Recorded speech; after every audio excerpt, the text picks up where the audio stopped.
வணக்கம் மக்களே! இன்னைக்கு நம்ம மார்க்கெட்ல பெருசா சொல்லிக்கும்படியான பெர்ஃபார்மன்ஸ் எல்லாம் இல்ல. நிஃப்டி 50 கரண்ட்டா ஒரு 50 பாயிண்ட்ஸ் வரைக்கான ஏற்றத்த குடுத்துட்டுருக்கு. பேங்க் நிஃப்டி ஒரு 400 பாயிண்ட்ஸ் வரைக்கான ஏற்றத்த குடுத்துட்டுருக்கு. பேங்க் நிஃப்டில கூட ஓரளவு மூவ்மெண்ட் இருக்கு. பட் நிஃப்டி 50 ஓப்பன் ஆனதுலருந்து இப்ப வரைக்கும் பார்த்தீங்கன்னா, ஒரு கன்சாலிடேஷன் தான் போஸ்ட் பண்ணிட்டு இருக்கு.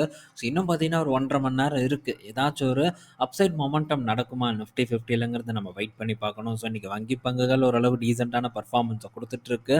மத்த பக்கம் பெரிய ஒரு பெர்ஃபார்மன்ஸ் இல்ல. குறிப்பா ஆட்டோ செக்டார்லாம் பெருசா பெர்ஃபார்மன்ஸ் பார்த்தீங்கன்னா, இன்னைக்கு டேல போஸ்ட் பண்ணல. அதிலும் மாருதி சுசுகி ஒரு 3.5% வரைக்கான ஒரு இறக்கத்த குடுத்திருக்கு. ஸோ லோக்கல்ல அதாவது டொமஸ்டிக் சேல்ஸ் வந்து நல்லா இருக்கு. நம்பர்ஸ் பார்க்கும்போது நல்லா குடுத்துருக்காங்க. இதெல்லாம் இருந்தும் கூட மாருதி சுசுகியோட பெர்ஃபார்மன்ஸ் இன்னைக்கு டேல ரொம்பவே வந்து லோவா தான் இருக்கு. மத்த ஆட்டோ செக்டார் பங்குகளும் சொல்லிக்கும்படியான பெர்ஃபார்மன்ஸ போஸ்ட் பண்ணல. மகேந்திரா அண்ட் மகேந்திராவ தவிர அவன் மட்டும் இன்னைக்கு டேல ஒரு 2% மேலான ஒரு ஏற்றத்த பார்த்தீங்கன்னா, டெலிவர் பண்ணிட்டு இருக்கு. ஸோ இன்னைக்கு ரிசல்ட் இருக்குன்னு நினைக்கிறேன். இன்னைக்கோ இல்லைன்னா நாளைக்கோ இருக்கும். ஸோ வந்ததுன்னா நம்ம வரும்போது வந்து டிஸ்கஸ் பண்ணுவோம். ஸோ அடுத்தது பார்த்தீங்கன்னா, எஃப்எம்சிஜி செக்டார் பங்குகள். ஸோ எஃப்எம்சிஜி செக்டார் பங்குகள் இன்னைக்கும் கொஞ்சம் சுமாரான ஒரு பெர்ஃபார்மன்ஸ வந்து குடுத்துட்டு இருக்கு. அதிலும் குறிப்பா முக்கியமான பங்கான ஸோ ஹெச்யூஎல் பார்க்கும்போது நெகட்டிவ் பெர்ஃபார்மன்ஸ், ஐடிசி பார்க்கும்போது நெகட்டிவ் பெர்ஃபார்மன்ஸ குடுத்துட்டு இருக்கு. கோல்கேட் பார்க்கும்போதும் நெகட்டிவ் பெர்ஃபார்மன்ஸ போஸ்ட் பண்ணிட்டு இருக்கு. கோல்கேட் அகைன் வந்து 2,200க்கு கீழ வந்துருச்சு. ஸ்டில் பார்த்தீங்கன்னா, கோல்கேட்ல நல்ல ஒரு ஆப்பர்ச்சுனிட்டி பார்த்தீங்கன்னா இருந்துட்டு வந்துட்டுருக்கு. ஸோ ஜோதி லேப் பத்தியும் தொடர்ந்து வந்து கேட்டுட்டு இருக்காங்க. நம்ம ஜோதி லேப் பத்தி இதுக்கு முன்னாடி பல முறை வந்து டிஸ்கஸ் பண்ணியிருக்கோம். ஸோ ஜோதி லேப்லயும் ஆப்பர்ச்சுனிட்டி அப்படிங்கிறது வந்து இருக்கு. பட் என்ன ஏதுன்ட்டு முழுசா தெரியணும்னா, இதுக்கு முன்னாடி நம்ம தனியாவே வந்து டிஸ்கஸ் பண்ணியிருக்கோம். இந்த ஜோதி லேப் அண்ட் கோல்கேட் பற்றியெல்லாம். ஸோ அத பார்க்கும்போது உங்களுக்கு இன்னும் கொஞ்சம் டீட்டெயில்டான ஒரு தகவல் பார்த்தீங்கன்னா தெரிய வரும். பட் இன்னும் பார்த்தீங்கன்னா, இந்த ஜோதி லேப் அண்ட் கோல்கேட்லலாம் புதுசா இருக்கிறவங்களுக்கு ஒரு நல்ல ஆப்பர்ச்சுனிட்டி பார்த்தீங்கன்னா இருந்துட்டு தான் வந்துட்டு இருக்கு. ஸோ எஃப்எம்சிஜி பங்குகள் தொடர்ந்து இறங்குவது நம்மள பொறுத்தவரைக்கும் நல்லது தான். ஸோ இப்போதைக்கு எஃப்எம்சிஜி இடிஎஃப் ஒரு 59 கிட்ட இருக்கு. ஸோ பலரும் பார்த்தீங்கன்னா கேட்டுட்டு வந்துட்டு இருக்காங்க. எஃப்எம்சிஜி இடிஎஃப் எப்போ ஒரு பெஸ்ட்டா இருக்குன்ட்டு. நான் என்ன எக்ஸ்பெக்ட் பண்றேன்னா, ஒரு ₹50 கிட்ட வந்து எக்ஸ்பெக்ட் பண்றேன். வருமான்னு தெரியல. திடீர்னு இடையில முடிவ வந்து சேஞ்ச் பண்ணாலும் பண்ணுவேன். ஸோ ஒன்ஸ் வந்து நான் அத ஃபோக்கஸ் பண்ணேன்னா, அந்த அப்டேட்ட டெஃபினட்டா உங்க கூட நான் ஷேர் பண்றேன். இது எஃப்எம்சிஜி இடிஎஃப் பற்றியான ஒரு அப்டேட்டு. அடுத்தது பார்த்தீங்கன்னா, நம்ம இந்த வீடியோல பல பங்குகள் பற்றியான அப்டேட் எல்லாம் டிஸ்கஸ் பண்ண போறோம். முதல்ல நம்ம பார்க்க போறது, இந்த டூ வீலர் சேல்ஸ தான் பார்க்க போறோம். ஸோ டூ வீலர் சேல்ஸ பொறுத்தவரைக்கி பட்டை கிளப்பிட்டு இருக்குது. ஸோ எல்லா நிறுவனங்களுமே பார்க்கும்போது கணிசமா வந்து அவங்களுடைய விற்பனைய உயர்த்தியிருக்காங்க. இதுல ஹீரோ மோட்டார் கார்ப் அண்ட் இந்த ஹோண்டா மோட்டார் சைக்கிள் இவங்க 2 பேருமே பார்த்தீங்கன்னா, அப்பா அப்படின்னு சொல்ற அளவுக்கு மலைப்பு தர அளவுக்கான ஒரு விற்பனைய பண்ணியிருக்காங்க. இதுல ஹீரோ பார்க்கும்போது கிட்டத்தட்ட ஒரு 10,00,000 வண்டி கிட்ட வித்திருக்காங்க. ஹோண்டா பார்க்கும்போது கிட்டத்தட்ட ஒரு 8,50,000 வண்டி கிட்ட வந்து வித்திருக்காங்க. பட் இன்னும் எனக்கு டேட்டா கிடைக்கல. சிஎன்பிசில டோட்டல் நம்பர் மட்டும் வந்து போட்டிருந்தாங்க. ஸோ இன்னும் நியூஸா பார்த்தீங்கன்னா வெளிய வரல. அஃபிஷியல் வெப்சைட்லயும் வந்து கிடைக்கல. ஸோ கிடைச்சதுன்னா நம்ம அத டிஸ்கஸ் பண்ணுவோம். பட் கண்டிப்பா வந்து சிஎன்பிசியில் வந்த ஒரு தகவல் பார்த்தீங்கன்னா உண்மையான தகவலாக இருக்கும் அப்படின்னு தான் நான் எக்ஸ்பெக்ட் பண்ணுறேன். 10,00,000 வண்டி அப்படின்னா எங்கே இருக்குன்னு பாருங்கள். ஒரே மாதத்தில் 10,00,000 வண்டி எனக்கு கேட்கும் போதே பார்த்தீங்கன்னா ஷாக் ஆயிருச்சு. ஸோ அந்த அளவுக்கான ஒரு விற்பனை பார்த்தீங்கன்னா நம்ம மார்க்கெட்டில் நடந்திருக்கு. இது எல்லாத்துக்கும் காரணம் என்ன? ஸோ ஒன்று ஃபெஸ்டிவ் சீசன், இன்னொன்று பார்த்தீங்கன்னா ஜிஎஸ்டி, ரெண்டுமே பெரிய அளவுக்கான ஒரு இம்பேக்டை ஸோ சேல்ஸில் ஏற்படுத்தியிருக்கு. ஸோ இது பொருளாதாரம் இன்னும் பெரிய அளவுக்கு வளருவதை தான் நல்லாவே வந்து காட்டிகிட்டு இருக்கு. ஸோ கன்சப்ஷன் பார்த்தீங்கன்னா அதிகரிக்காது அப்படின்ட்டு ஒரு பக்கம் கத்திட்டே வந்து இருக்காங்க. பட் கன்சப்ஷன் அதிகரிக்குதா இல்லையாங்கிறத டேட்டா வச்சு நம்ம பார்க்கும்போதே வந்து தெரிய வருது. ஸோ கன்சப்ஷன் தொடர்ந்து பார்த்தீங்கன்னா உயர்ந்துட்டு வந்துட்டு இருக்கு. இது எஃப்எம்சிஜிலையும் வந்து நடக்கும். ஸோ அதை பேஸ் பண்ணி தான் ஃபினான்ஸ் கம்பெனிஸும் வந்து நல்ல ஒரு ஏற்றத்தை கொடுத்துட்டு இருக்குன்னு நான் நினைக்கிறேன். பட் ஃபினான்ஸ் கம்பெனிஸை பொறுத்த வரைக்கும் இப்போதைக்கு நமக்கு ஒரு ஆப்பர்ச்சுனிட்டி வந்து இல்லாமல் தான் இருக்கு. ஏன்னா ஸோ எல்லாமே நல்ல ஒரு ஹை வேல்யூல தான் வந்து ட்ரேட் ஆயிட்டு இருக்கு. ஸோ இப்போதைக்கு நமக்கு ஆப்பர்ச்சுனிட்டி பார்த்தீங்கன்னா எஃப்எம்சிஜி பக்கம் வந்து இருந்துட்டு இருக்கு. ஸோ அதிலும் சில பர்டிகுலர் ஸ்டாக்ல நம்ம இப்போ கூட டிஸ்கஸ் பண்ணோம். அந்த பங்குகளை நம்ம ஃபோக்கஸ் பண்ண ட்ரை பண்ணலாம். இடிஎஃப் அப்படின்னு பார்க்கும்போது இன்னும் கொஞ்சம் கூட வெயிட் பண்ணி ஸோ இடிஎஃப் வந்து நம்ம ஃபோக்கஸ் பண்ணுறதை பற்றி திங்க் பண்ணலாம். ஸோ அடுத்தது பார்த்தீங்கன்னா பஜாஜ் ஆட்டோ. ஸோ ஃபஸ்ட்டு நம்ம டிவிஎஸ் பார்ப்போம். டிவிஎஸ் பார்க்கும்போது ஒரு 5,43,000 யூனிட் வந்து இந்த அக்டோபர் மாதம் விற்றுருக்காங்க. இது வந்து ஓவரால் சேல்ஸாக வந்திருக்கு. 11% வந்து இயர் ஆன் இயரில் உயர்ந்திருக்கு. அதே மாதிரி பஜாஜ் ஆட்டோ பார்க்கும்போது 5,18,000 யூனிட் வந்து இந்த அக்டோபர் மாதம் விற்றுருக்காங்க. ஸோ ராயல் என்ஃபீல்டு பார்க்கும்போதே கிட்டத்தட்ட 2,50,000 யூனிட் பார்த்தீங்கன்னா இந்த அக்டோபர் மாதத்தில் okay. So September and October அப்படின்ட்டு மென்ஷன் பண்ணியிருக்காங்க.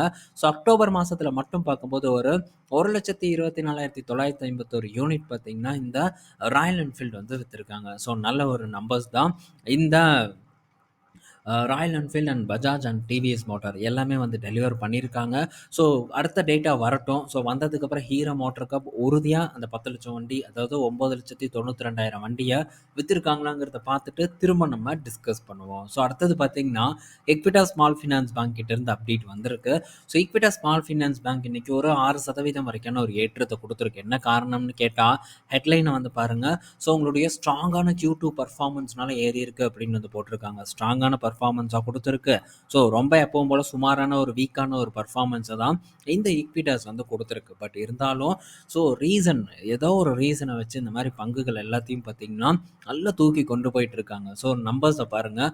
அசட் குவாலிட்டியில் எந்த ஒரு சேஞ்சஸும் அது இல்லை, அப்படியே தான் வந்திருக்கு. போன காலாண்டு கூட கம்பேர் பண்ணும்போது லாபம் பார்க்கும்போதும் எங்கே வந்து சரிவடைஞ்சிருக்குன்னு பாருங்கள். இதோட ஒஸ்ட்டு தொடர்ந்துட்டு இருக்கு. கிட்டத்தட்ட ஒரு வருஷத்துக்கு மேலே 5 குவார்ட்டராக பார்த்தீங்கன்னா ரொம்ப சுமாரான பர்ஃபார்மன்ஸை கொடுத்துட்டு இருக்காங்க. பட் இது ஒரு ஸ்ட்ராங்கான குவார்ட்டர்னு சொல்கிறாங்க. எப்படின்னா இயர் ஆன் இயர் கூட கம்பேர் பண்ணி இது ஸ்ட்ராங்கான ஒரு குவார்ட்டர் அண்ட் குவார்ட்டர் கூட கம்பேர் பண்ணி இது ஒரு ஸ்ட்ராங்கான குவார்ட்டர்னு நம்மளை நம்ப வைக்கிறானுங்க. ஸோ இதுலேருந்தே நமக்கு தெரியுது ஸோ எந்த மாதிரியான பங்குகள் எல்லாம் மார்க்கெட்டில் ஏற்றத்தை கொடுத்துட்ருக்குன்ட்டு. ஸோ ஓவராலாக இருக்கக்கூடிய எல்லா வங்கி பங்குகள் அண்ட் ஃபினான்ஷியல் பங்குகள் நல்ல மேல் நோக்கி வந்து போயிட்டுருக்கு. ஸோ இதனால் அந்தந்த பங்குகள் நல்லா பர்ஃபார்ம் பண்ணுது அப்படிங்கிற ஒரு அர்த்தம் இல்லை. ஸோ இண்டிவிஜுவல் ஸ்டாக்காக போய் நம்ம டிஸ்கஸ் பண்ணணும். அவன் எப்படி வந்து பர்ஃபார்ம் பண்ணிட்டு இருக்கான் அப்படிங்கிறத நமக்கு பார்த்தாலே க்ளீனாக வந்து தெரிஞ்சிடும். ஸோ இப்போது சென்டிமெண்ட் காரணமாக அத்தனை ஃபினான்ஷியல் இன்ஸ்டிடியூஷனும் நல்ல ஏற்றத்தை நோக்கி போயிட்டுருக்கு. ஸோ இந்த ஏற்றத்தில் ரொம்ப வந்து கவனமாக இருங்க. இன்றைக்கி இப்படி சொல்லுவான், நாளைக்கு பார்த்தீங்கன்னா ஐயோ இப்படியெல்லாம் ஆகாது, வேறு மாதிரி ஆயிரும் அப்படின்னு சொல்லிட்டு கீழே இறக்கினாலும் இறக்கலாம். அதனால் இந்த மாதிரி செய்திகளோடு நம்ம ட்ராவல் பண்ணும்போது ரொம்ப ஜாக்கிரதையாக இருக்கணுங்கிறத மட்டும் புரிஞ்சுட்டு செயல்பட்டால் போதும் நம்ம நண்பர்கள்ங்கிறது தான் என்னுடைய விருப்பம். அடுத்தது ஸோ இந்த அம்புஜா சிமெண்ட்டோட ரிசல்ட் வந்திருக்கு. ஸோ இன்னும் கம்ப்ளீட் அப்டேட் வரல, ஒரு ஹெட்லைன் தான் வந்திருக்கு. ஸோ இதில் இவங்களுடைய நம்பர்ஸ் பார்த்தீங்கன்னா வேறு லெவலில் இருக்குது. 364% உயர்ந்திருக்கு. 2,302 கோடி பார்த்தீங்கன்னா ப்ராஃபிட்டாக வந்து போஸ்ட் பண்ணியிருக்காங்க. ஸோ இதுவும் பார்த்தீங்கன்னா ஏதாச்சும் ஒரு டேக்ஸ் ரிவர்சல் வந்து இருக்கும்னு நான் நினைக்கிறேன். ஸோ அதனால தான் இந்த அளவுக்கு லாபம் ஏறி இருக்கு. இதுதான் ஏசிசியில் நடந்தது. ஸோ ஓரியன்ட் சிமெண்ட்டில் பார்க்கும்போது நடந்தது. பட் அதெல்லாம் தாண்டியும் இவங்களுடைய பர்ஃபார்மன்ஸ் ஓரளவு பெட்டராக இருக்கும் அப்படின்னு தான் நான் எக்ஸ்பெக்ட் பண்ணுறேன். ஸோ அம்புஜா நம்ம அந்தளவுக்கு வந்து ஃபோக்கஸ் எல்லாம் பண்ணாத ஒரு பங்கு. அதனால் ஸோ இதுதான் இருக்கும் அப்படின்னு நான் நினைக்கிறேன். மேபி டவுட்டாக இருந்ததுன்னா ஈவினிங் வந்ததுக்கப்புறம் கூட நீங்கள் ஒருக்கா ஸ்க்ரீனர்லேயோ இல்லைன்னா சும்மா ஜஸ்ட் ஒரு மணி கண்ட்ரோல்லையோ செக் பண்ணி பார்த்தீங்கன்னா அந்த இன்ஃபர்மேஷன் உங்களுக்கு கண்டிப்பாக வந்து தெரிய வரும். அடுத்தது பராஸ் இந்த பராஸ் பரேக்கா ஸோ பராக் பரேக்கு இந்த மியூச்சுவல் ஃபண்ட் பார்த்தீங்கன்னா இப்போது ஒரு 3 இன்டர்நேஷ்னல் ஃபண்டை வந்து லான்ச் பண்ண போகிறதா சொல்லியிருக்காங்க. ஒன்று S&P 500, இன்னொன்று நாஸ்டாக் 100, அப்புறம் இன்னொரு ஏதோ ஒரு குளோபல் அதே யூஎஸ் ஃபண்டு தான். ஸோ 3மே பார்த்தீங்கன்னா இந்த கிஃப்ட் சிட்டி வழியாக வந்து லான்ச் பண்ண போகிறதா சொல்லியிருக்காங்க. இது எல்லாமே ஃபண்டாக தான் வந்து இருக்க போகுது. ஸோ இந்த டைமில் நம்ம இந்த நாஸ்டாக் மியூச்சுவல் ஃபண்ட்லலாம் முதலீடு பண்ணுவது சரியான்னு கேட்டால் என்னை பொறுத்த வரைக்கும் சரியில்லை. பட் ஏறிட்டே தான் இருக்குது. பட் என்றைக்கு ஒரு எண்ட் கார்டை போடுவான்னு தெரியாது. ரொம்ப கேர்ஃபுல்லாக இருக்கணுங்கிறது என்னுடைய கருத்து. அடுத்தது MUFG கிட்டேருந்து ஒரு அப்டேட். அதாவது இந்த MUFG Mitsubishi UFJ financial group பார்த்தீங்கன்னா ஸ்ரீராம் ஃபினான்ஸில் ஒரு 20% ஸ்டேக்கை $3-4 பில்லியன் கொடுத்து வாங்க போகிறதா வந்து சொல்லிட்டு இருக்காங்க. ஒரு 35,000 கோடி கிட்ட இந்த 20% ஸ்டேக்கை வாங்குறதுக்கு இந்த MUFG பார்த்தீங்கன்னா ஸ்பெண்ட் பண்ண போகிறதா சொல்லியிருக்காங்க. ஸோ இந்த பேச்சுவார்த்தை பார்த்தீங்கன்னா இறுதிக்கட்டத்தை எட்டியிருக்கிறதாகவும் சொல்லியிருக்காங்க. பட் இதுக்கு முன்னாடி ஸ்ரீராம் ஃபினான்ஸ் பார்த்தீங்கன்னா மறுப்பு தெரிவிச்சிருந்தாங்க, நாங்கள் எந்த விதமான ஸ்டேக்கையும் விற்க போகிறதில்ல அப்படின்ட்டு. பட் இன்னும் தொடர்ந்து பார்த்தீங்கன்னா இந்த பேச்சு இருந்துகிட்ருக்கு.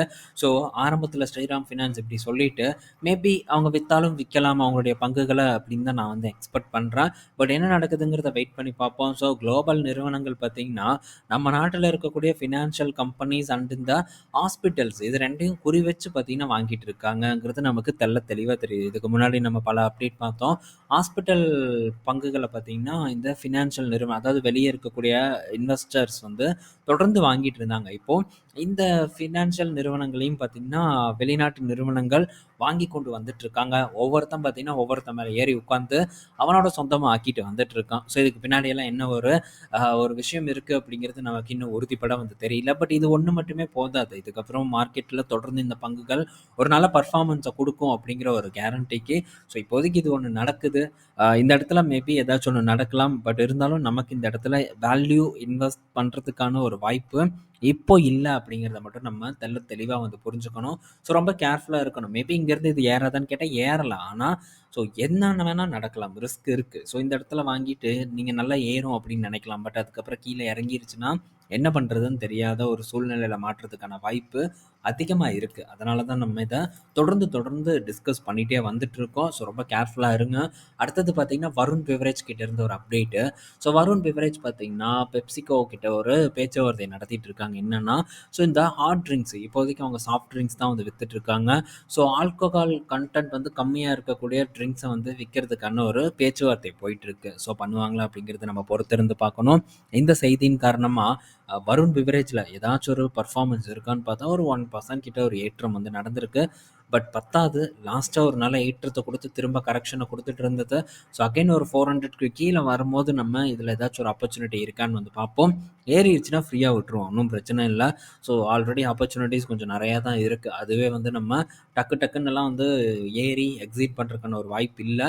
ஸோ எல்லாமே பார்த்திங்கன்னா கொஞ்சம் வெயிட் பண்ணி ஒரு 1லேருந்து 2 வருஷம் ப்ளே பண்ணுற மாதிரியான பங்குகள் தான் இப்போதைக்கு பார்த்திங்கன்னா வாய்ப்பாக தெரிஞ்சிட்ருக்கு. ஸோ அதனால் எல்லாத்துலேயும் ஏறி குதிக்க முடியாது. ஸோ ரொம்ப நல்லா ஒரு கான்ஃபிடென்ட் இருக்கக்கூடிய இடத்துல மட்டும் பணத்தை வந்து போடுறதுக்கு ட்ரை பண்ணுவோம். ஒரு நல்ல பணத்தை மேபி ஒரு 5000 10,000 அப்படின்னா ஸோ சும்மா சின்னதாக போட்டு ரிஸ்க் எடுக்கிறதுக்கும் நம்ம அப்பப்போ வந்து ட்ரை பண்ணிக்கலாம். ஸோ பண்ணும்போது டெஃபினட்டாக அந்த அப்டேட்டையும் உங்கள் கூட நான் ஷேர் பண்ணுறேன். ஸோ அடுத்தது இன்னொரு விஷயம் என்னென்னா, நேற்று நம்ம வந்து ஒரு லைக் பண்ணிடுங்க அப்படின்னு வந்து கேட்டிருந்தோம். ஸோ நண்பர்கள் பலரும் பார்த்திங்கன்னா வீடியோக்கு லைக் பண்ணியிருந்தாங்க. ஸோ ரொம்ப நாட்களுக்கு அப்புறம் இவ்வளோ லைக் பார்த்திங்கன்னா நம்ம வீடியோக்கு வந்திருக்கு. ஸோ முதல்ல பார்த்திங்கன்னா லைக் பண்ண அனைத்து நண்பர்களுக்கும் பார்த்திங்கன்னா என்னுடைய ஒரு நன்றியை வந்து தெரியப்படுத்திக்கிறேன். ஸோ இந்த மாதிரி லைக் அண்ட் கமெண்ட்ஸ் எல்லாம் வந்து பார்க்கும்போது டெஃபினட்டாக என்ன தான் வந்து ஒரு டயர்டாக இருந்தாலும் கூட ஸோ ஒரு உந்துதல் பார்த்திங்கன்னா எனக்கு ஏற்படும். ஏதாச்சும் ஒன்று பார்க்கலாம், ஸோ ஏதாச்சும் ஒன்று பண்ணிகிட்டே இருக்கலாம் அப்படின்னு தொடர்ந்து அத்தனை ஒர்க் இருந்தாலும் நான் பண்ணிகிட்டே தான் இருக்கேன். ஸோ பண்ணுறது வீணாக்கக்கூடாது. ஸோ இந்த நம்ம பண்ணுறத யார்கிட்டயாச்சும் வந்து ஷேர் பண்ணணும். நான் மோஸ்ட்டாக வந்து ஃபேமிலி இல்லை ஃப்ரெண்ட்ஸ் கிட்டலாம் பெருசாக வந்து இந்த மார்க்கெட்டை பற்றியெல்லாம் டிஸ்கஸ் பண்ண மாட்டேன். ஸோ நான் வந்து இந்த சேனல் ஆரம்பிக்கும் போதே வந்து டிஸ்கஸ் பண்ணது இதுதான். அந்த டைமில் பெருசாக சப்ஸ்கிரைபர் கூட இருந்திருக்க மாட்டாங்க. எதுக்கு அப்படி நான் இதை ஆரம்பிக்கிறேன்னா, ஸோ என்னுடைய அனுபவங்கள் இந்த மார்க்கெட்டை பற்றியான ஒரு டிஸ்கஷன் பண்ணுறதுக்கு ஒரு ஸ்பேஸ் வேணுங்கிறதுக்காக தான் இந்த சேனலே வந்து ஓப்பன் பண்ணப்பட்டது. ஏன்னா ஏதாச்சும் ஒரு விஷயத்தை யார் கூடயாச்சும் வந்து ஷேர் பண்ணி ஆகணும். அப்படி ஒரு மீடியமாக தான் இந்த யூடியூப்பை நான் வந்து பார்க்குறேன். ஸோ இதில் பல நண்பர்கள் பார்த்திங்கன்னா தொடர்ந்து என் கூட ஒரு 2-3 வருஷமாக பயணம் பண்ணிட்டு வந்துட்டு இருக்காங்க. ஸோ அந்த நண்பர்களுக்கும் ரொம்ப நன்றி.